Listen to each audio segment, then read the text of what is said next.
I heard that they put them in their sleeves, so you know how when they walk up in battle, how you hold a hand like this in the big sleeves. Yeah, they would take the Shih Tzu out of the sleeves and throw them at the opponent.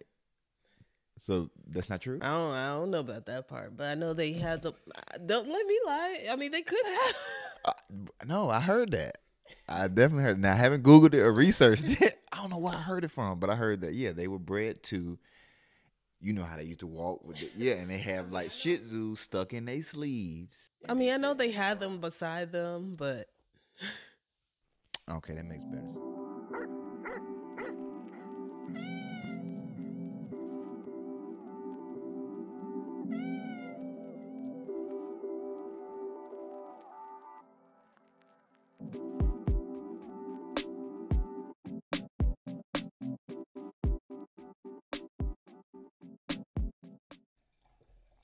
Welcome back to another episode of Wine, Whiskey, and Tail Wag. hey, y'all. We finally got that setup going on. Got a little doggone wine and whiskey out here. Yes, this is a Christmas cup. By the way, just gonna put that out there. Where you been? Transparent? Yeah, yeah. Today we listened to some good old Luther. Mm-hmm. What type of plant that is? It's actually an assortment of succulents, desert type plants. You said, a desert. Also, it can grow in hot climates. It prefers warmer climates. So in the cold, it'll die.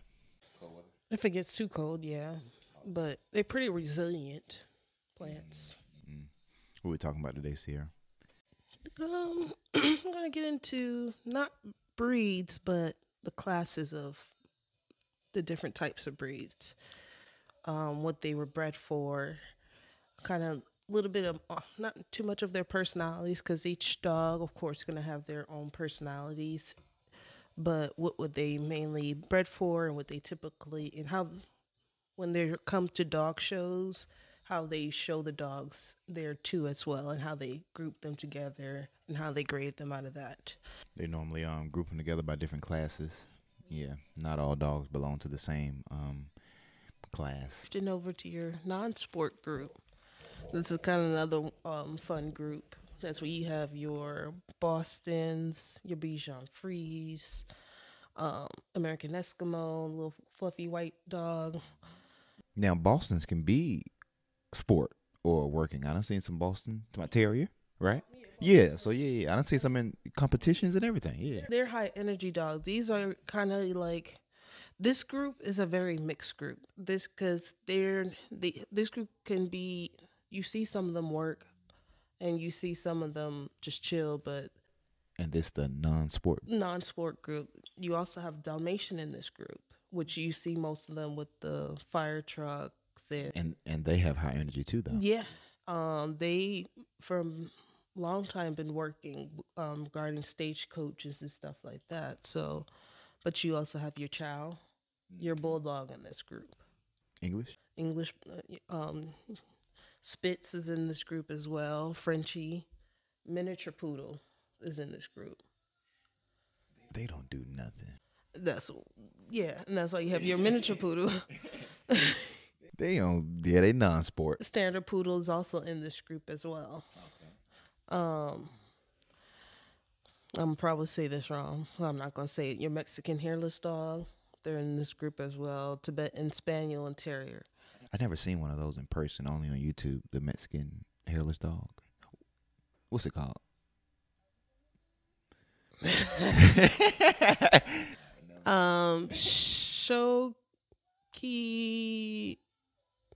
Show. Don't worry about it. I'm just gonna say show 'em dog. Mexican hairless dog. Not gonna do that. But yeah, Shibas.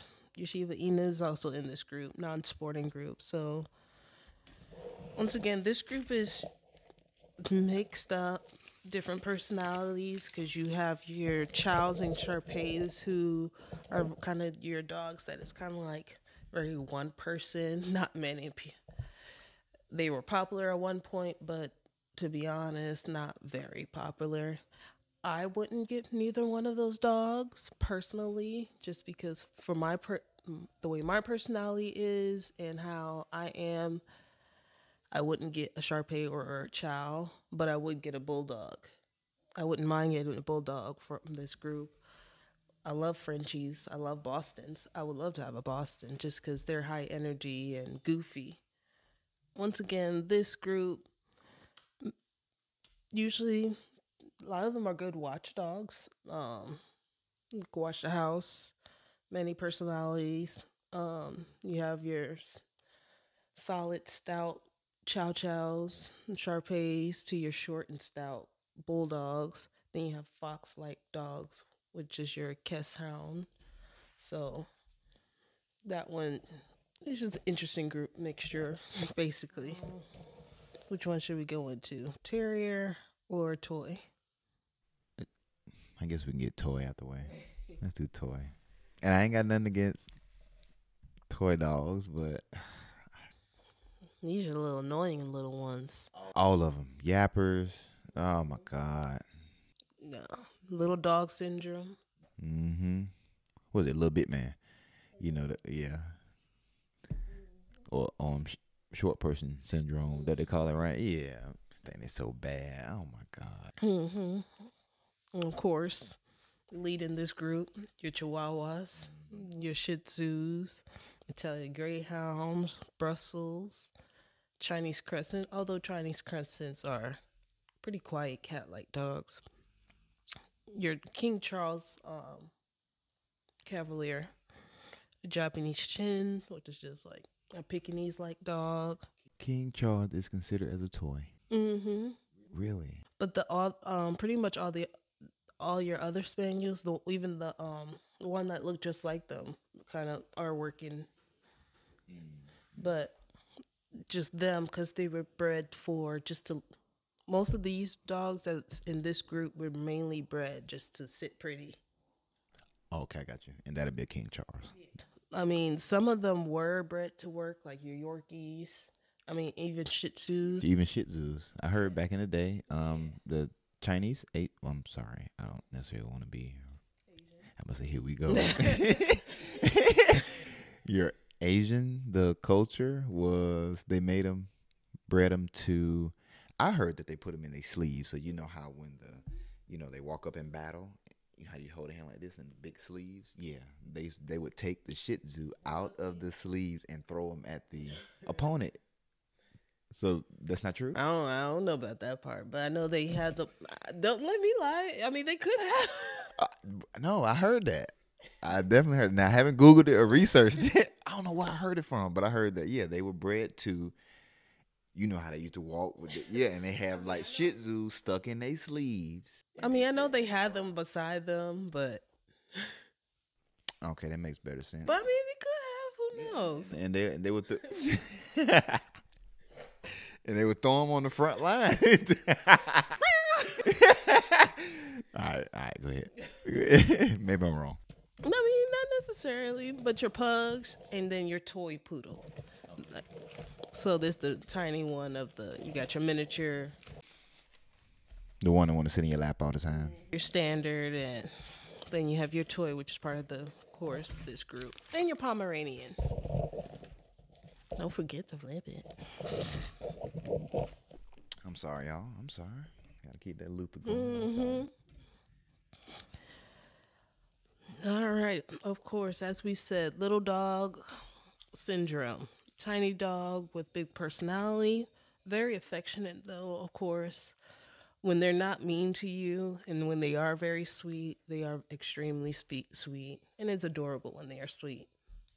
Why? Because they're so small. Of course, they're tiny, cute, and then especially when you get the little chihuahua that like smiles and they show their little teeth. Oh, they're little cute little, especially when they short and fat little sausage tater tot looking thing. You talk about them for chihuahuas. No question. Whippets. What class is a whippet in? They are. I have them. They are. And whippets is miniature like. We haven't Greyhound? gotten to that group yet.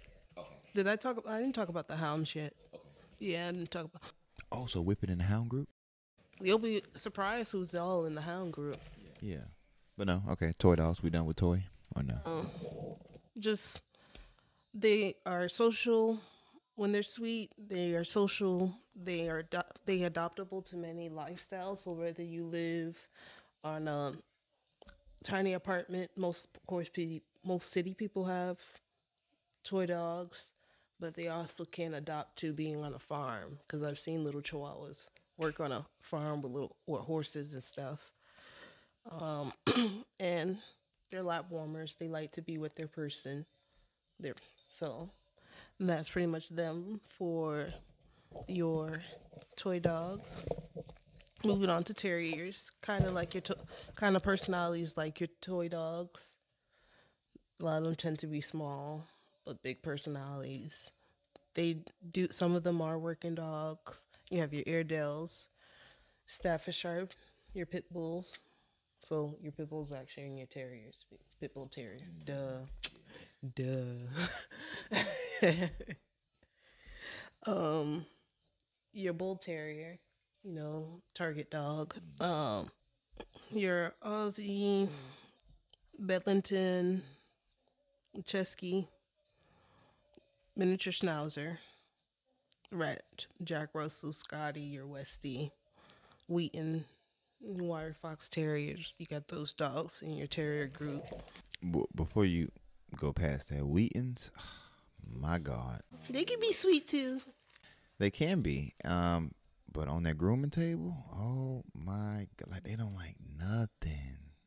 And then most of them were the ones I ran into were droolers. I mean, now they were nice dogs, of course, but in that They grooming, do have that beard. and they look like a miniature, like a doodle, golden doodle, with a wavy coat. Sometimes, but the way they're groomed, they usually keep more of their face. Big head, but they nice dogs, pretty cool. And most of them I seen were with elderly couples. But they can be feisty. Oh yeah, absolutely. A lot of times, sometimes they don't always get along with other dogs either. Yep. But they can be sweet. But once again, your terriers, feisty and energetic, most of them. Bred to hunt and kill vermin. Guard, family, houses, barns. Great pets, but can be stubborn. Of course, that's where you kind of get some of your Irish terriers, little tan dogs. But high energy. Most of this breed, most of this class, their coats when it comes to grooming needs to be stripped because of that wire coat, as you know. But yeah, that's pretty much for the terrier group. I believe we on the last group, which is your hound group. So for your hound group, you have, of course, as you may know, your bloodhounds, your basset hounds, your beagles, but your a Dotson, Norwegian Elkhound is one as well, Irish Wolfhound, I want one of those Whippet. Why you want an Irish Wolfhound? because they're huge, and that's the only reason. Because they're huge. They have a wiry type coat, and I mean they're huge. I worked for a mobile grooming service, and we had to do one. I mean, he couldn't even fit in the tub. He had a girl and a boy, and they were both about 110 pounds, 115 pounds, both of them, and about the same height as a Great Dane, but longer, probably way longer than a Great Dane. So, but they're huge, and I just like big dogs. I'm a big dog person. I'm waiting on us to get to the laser group. Where's the laser group, or I don't want to do nothing group? Where that group at? I just want to kick it with my owner. I don't want to do nothing. After we go through the classes, okay. That's after the classes. You just trying to. No, we can go back to hounds. But finishing off, ones you might not know, your Basenji, little dog with the pointy ears is also a Borzoi. A dog with a real long, look like a greyhound with long hair, but they just have like face real long. But greyhound is actually, of course, hence the name. Plot Hound, Rhodesian Ridgebacks, Saluki, and then your Whippets. Of course, with this group comes they either have really great sense of smell or really great stamina. So you have your Bloodhounds, Basset Hounds, your Beagles. Those are your great sense of smell dogs, and you have your Greyhounds, Whippets, Salukis, which are your great stamina dogs, which are your runners. You should be sports and stuff. A lot of these dogs have unique sounds, like some of them bay, like your Beagles, your Bloodhounds. I love the sound and the whole little woo. I like it. I think it's adorable, but not everybody can stand it. Or you have like your Basenjis who don't bark. They just make little weird sounds. It's not like a howl, but I forgot what it's called, but it's just like little funny little sounds. They're like very quiet dogs. Um, they work as well with the police when it comes, your bloodhounds when it comes to finding evidence and searching for people. But that's it for pretty much all your classes. Once again, that's your terrier, your toy dogs, non-sport, hounds, sport, herding, and your working dogs. What about the laser dogs? Now, moving on to the dog. Yeah. Going on to not necessarily classes, but talking about the dogs you most likely would choose for certain things. So, like, if you're looking for a lazy dog, because you want a dog that just gonna sit with you on the couch and chill. I'm talking about don't say nothing, like barely breathe, just sit there. But they all go through puppy phases. Yeah, and that's something you got to deal with. But you need to get to the point where, just relax. You have alert dogs, playful dogs, high energy, loyal, cuddly, talkative, jumpy, wired, spazzy kind of dogs. And funny enough, some of the dogs that are in the lazy group are working dogs. So when they're not working, they're pretty much chill, laid back. But that's usually your larger dogs for the most part. So I'm starting with the one that you can't wait for. Here we go. Lazy group. I didn't list all of them. I just put 4 for each group, but you probably know more. So, you got your Basset Hounds.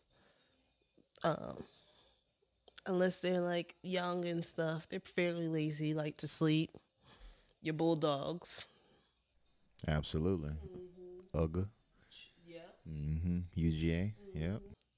Chill. They play when they will play, but they'll need hours and hours of playtime just to, yeah. And Bulldogs are stubborn too. Don't get me wrong. You gotta be, repetitive. You gotta be on them. Especially during when the puppy stages. They're stubborn. If you nip it in the bud when they're young, it'll be a lot easier as they grow up. But they are pretty stubborn. Saint Bernards, and then Greyhounds. When they're not running on the track, which thank goodness that's no longer, it's becoming ruled out. Greyhounds don't race no more? It's illegal in Florida, which was because it wasn't just the way they treat them, and just like the way most things happen when. I heard show dogs go through a lot. Not show dogs. Show dogs go through a lot as far as grooming. Yeah, they mistreatment and stuff like that, and betting on those dogs. And once they're no good, they just send them off or do whatever with them.